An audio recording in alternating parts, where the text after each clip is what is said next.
Right breaking news చూస్తున్నాం. నందినగర్ నివాసానికి SIT కి మరో నోటీస్ అంటించినట్టు తెలుస్తోంది. ఎల్లుండి 3 గంటలకు నందినగర్ నివాసానికి సిట్ అధికారులు చేరుకున్నట్టు తెలుస్తోంది.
నందినగర్ కేసీఆర్ నివాసం నుంచి మా కరెస్పాండెంట్ చందు లైవ్ అప్డేట్స్ అందిస్తారు. చందు,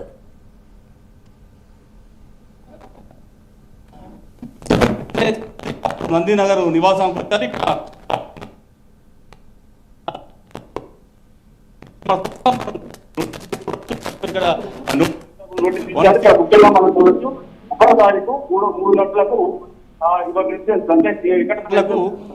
యువర్ రెసిడెన్స్ అంటే ఎక్కడైతే రెసిడెన్స్ ఉందో అక్కడ హాజరు కావాలని చెప్పి కూడా ఇక్కడ క్లియర్గా ఇచ్చిపోయారు. ఇప్పుడే చాలా అంటే ఉదయం నుంచి కూడా ఒక హైడ్రామా అయితే ప్రస్తుతం కనిపించింది.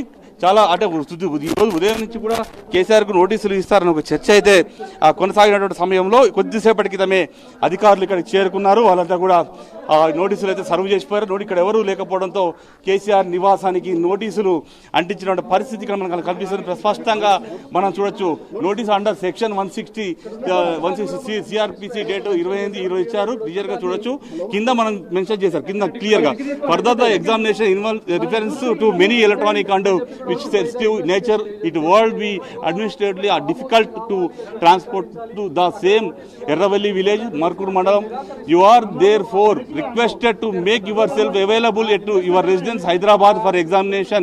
1-2-2027 3 గంటలకు అంటే ఖచ్చితంగా హాజరు కావాలంటూ కూడా నోటీసులు ఇచ్చిన పరిస్థితి అయితే మనకు చాలా స్పష్టంగా కనిపించింది. మొత్తంగా ఉదయం నుంచి కూడా ఎప్పుడు నోటీసులు ఇస్తారని చూసాం. ముఖ్యంగా ఇప్పటికైతే ఎర్రవల్లి ఫామ్ హౌస్లోనే విచారణ కొనసాగించాలని కూడా ఇప్పటికే కేసీఆర్ తన అభ్యర్థులను చెప్పినప్పటికీ కూడా సెట్ మాత్రం హైదరాబాద్లోనే విచారణ చేస్తామని కూడా నోటీసు ఇచ్చింది. ఫిబ్రవరి 1వ తారీఖు ఆదివారం మధ్యాహ్నం 3 గంటలకు విచారణకు రావాల్సిందిగా చెప్పారు. అయితే దీనిపై కేసీఆర్ ఏ రకంగా స్పందిస్తారు, విచారణకు హాజరవుతారా లేదా లేకపోతే కోర్టును ఆశ్రయిస్తారా అనేది మాత్రం చూడాల్సింది. కొద్దిసేపటి క్రితమే నోటీసులు ఇచ్చారు కాబట్టి ఇంకా న్యాయ నిపుణులతో చర్చించిన తర్వాత ఆ నోటీసులపై బీఆర్ఎస్ స్పందించే అవకాశం అయితే కనిపిస్తా ఉంది.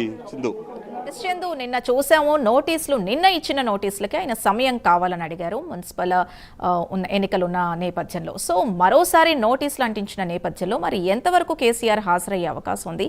దీనిపై బీఆర్ఎస్ నేతలు ఇప్పుడు స్పందించే అవకాశం ఏమైనా ఉందా? అయితే ప్రస్తుతం కొద్దిసేపటి క్రితం నోటీసులు ఇచ్చారు కాబట్టి ఎర్రవల్లి ఫామ్ హౌస్లో అటు కేటీఆర్తో పాటు అటు హరీష్ రావు కూడా కేసీఆర్తో పాటు ప్రస్తుతం ఉన్నారు. ఇప్పుడు ఉదయం నుంచి కూడా అటు కేటీఆర్, హరీష్ రావు అదేవిధంగా మాజీ మంత్రి జగదీష్ రెడ్డితో సుదీర్ఘంగా మంత్రాలు కూడా చేస్తున్నటువంటి పరిస్థితుల్లో ఇప్పుడు నోటీసు వచ్చింది కాబట్టి ఈ నోటీసు మరి ఇక్కడ ఎవరికి ఇవ్వలేదు, వాళ్ళు ఇక్కడ అంటించి వెళ్ళారు కాబట్టి దీనిపై ఫర్దర్గా కేసీఆర్ ఎలా స్పందిస్తారనేది మాత్రం చూడాలి. ఇప్పుడైతే ప్రస్తుతం అయితే ఇక్కడ ఎవరూ లేరు. మొత్తం మనం చూడొచ్చు తన నివాసం మొత్తం కూడా ఇంటికి లాక్ చేసి ఇక్కడ పనిచేసే సిబ్బంది మాత్రమే ఇక్కడ ఉన్నారు తప్పిస్తే ఇక్కడ వేరే ఎవరు లేకపోవడంతో ఇక్కడ ఉన్న వాళ్ళని సంప్రదించారు.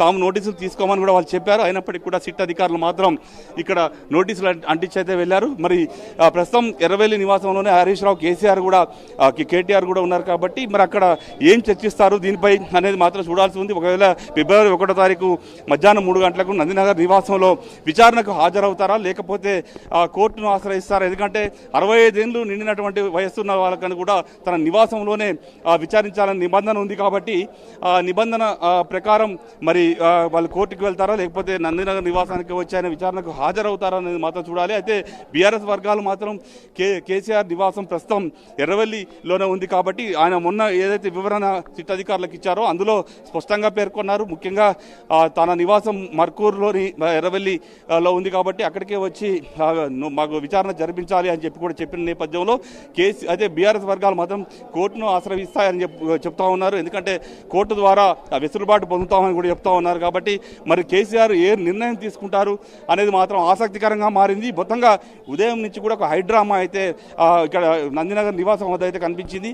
మొత్తంగా చూడొచ్చు. మొత్తంగా ఒక హైడ్రామా నడుమ సిట్ అధికారులు అయితే లేట్ అవర్స్లో వచ్చి ఇక్కడ నోటీసులు ఇచ్చిన పరిస్థితి అయితే మనకు చాలా స్పష్టంగా కనిపించింది. ఎందుకంటే చాలా ఉదయం నుంచి కూడా మొత్తం అందరూ ఎప్పుడు నోటీసులు వస్తాయనేటువంటి దానిపై ఆసక్తి కలిగింది. ఎందుకంటే సాయంత్రం 5 గంటలకు నోటీసులు ఇస్తారని చెప్పారు. అప్పటి నుంచి కూడా మనం వెయిట్ చేస్తూనే ఉన్నాం. ఇప్పుడు దాదాపు 9:20 ప్రాంతంలో వాళ్ళంతా కూడా ఈ అధికారులు ఇక్కడ చేరుకొని వాళ్ళు నోటీసులు అంటించి వెళ్ళారు. దీనిపై మరి ఈ నిర్ణయం ఇప్పుడు వస్తుందా, రేపు మార్నింగ్ బీఆర్ఎస్ వర్గాలు స్పందిస్తాయా, కేసీఆర్ ఎప్పుడు స్పందిస్తారనేది మాత్రం చాలా ఇంట్రెస్టింగ్గా మారింది. సింధు అంటే నోటీసులు రైట్. Thank you Chandu.